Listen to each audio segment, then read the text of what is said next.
This is a re-recording because I forgot to press record. That's embarrassing. So first I'm going to go through the hand exercises just as kind of to begin my practice session. This is just me kind of showing an example of what I was talking about in my last music video, kind of just discussing like how my practice sessions tend to go. So I'm starting with the hand exercises just because it's the more basic one and it's just a good warm-up to also just good for strengthening my fingers and stuff like that. This is the one I use my metronome for because it's what I'm most comfortable with for the metronome.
So you have noticed both my hands are a little bit clumsy at the moment. That's why I'm doing these exercises though, to try and get them less so.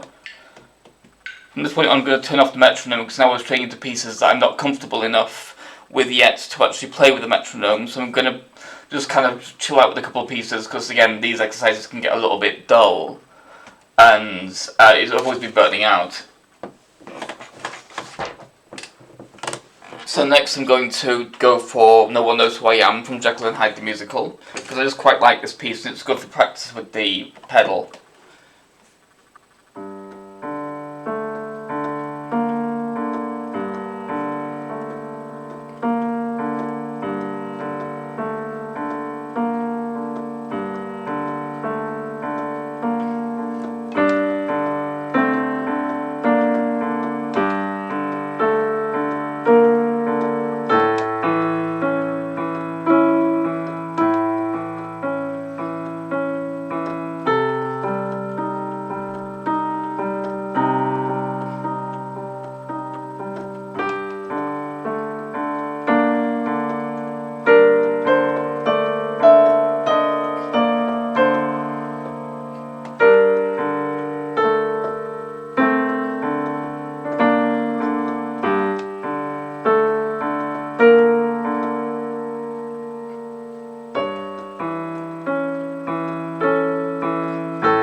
go to the coder.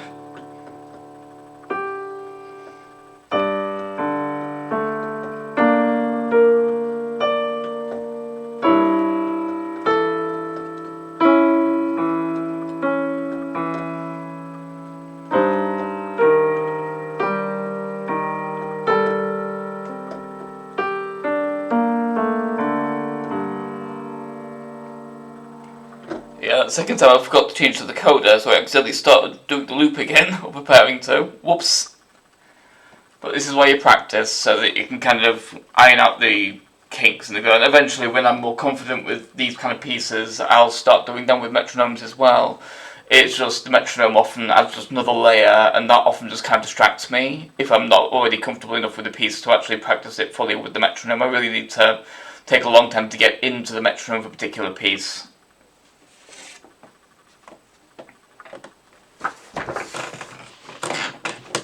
So finally, I'm going to do the first part of Tchaikovsky's Barcarolle, which is his June piece from his Seasons Suite, because this is the only section of the Barcarolle I'm really comfortable with. After a certain point, it becomes impossible to stay on rhythm because I have no idea what the rest of it's meant to actually do. I haven't practiced it nearly enough. So this is just the beginning of the Barcarolle, because it's kind of like how this one goes, although it is quite a difficult one.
and that's where it gets to a point where this point here at Poco Più Mosso, I don't quite know the rhythm of that yet, so at this point it becomes really messy.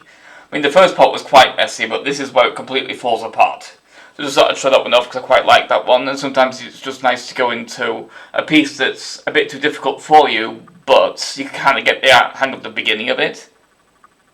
Because it kind of gives you something to work from. It's like, okay, I know I can play the first few minutes of this, or the first few seconds even, and that's often just good enough to just kind of like help establish that I can get some confidence in my playing for next time. So like if I ever want to really focus on the barcarolle, I'll know I can at least do the first parts and move on and then kind of just practice the other parts of it later on as I feel like it.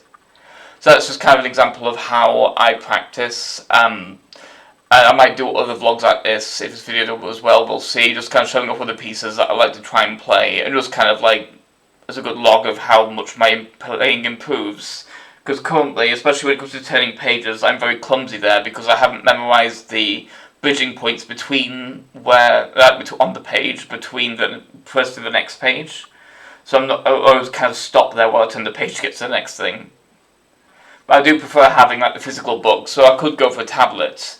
And start kind of like swiping and things like that, which would make things a little bit easier. But first of all, electric piano plus electric devices. I know when I put my phone on the piano trying to use it as a metronome, it makes a weird beeping sound, so that's not going to work for me. But also, it's just kind of, I prefer to have the physical books, because I just kind of prefer it, it's just nice to have them. Even if I end up digitizing some of them, if you ever get a tablet that doesn't make weird noises with my electric piano. But that's just kind of an example of what I do, so I hope you enjoyed that. So I'll see you. Please remember to like, comment, subscribe, and check out my Patreon as well. Speaking of, thank you to James Rossi for supporting me on Patreon.